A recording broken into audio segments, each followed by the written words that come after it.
ഞാനൊരു ലേഡീസിനാണ് ഏറ്റവും കൂടുതൽ പ്രശ്നം ഉണ്ടാകുന്നത്.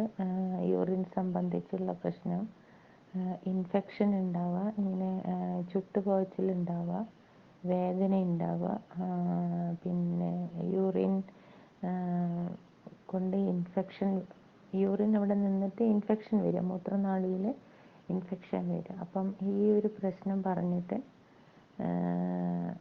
ഞാൻ പാലക്കാടൊരു ആൾക്ക് കൊടുത്തിട്ടുണ്ടായിരുന്നു.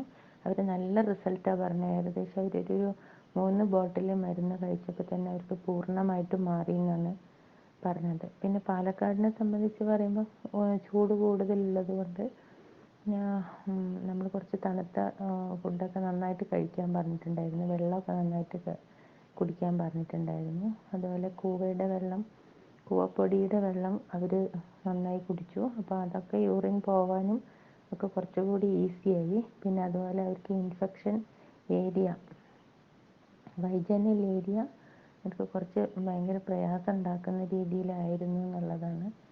അപ്പോൾ അതിന് ഇൻഫെക്ഷൻ വന്നിട്ട് അപ്പം നമ്മളുടെ പിന്നെ പ്രിവ്യൂ വാഷ് അവർക്ക് കൊടുത്തു.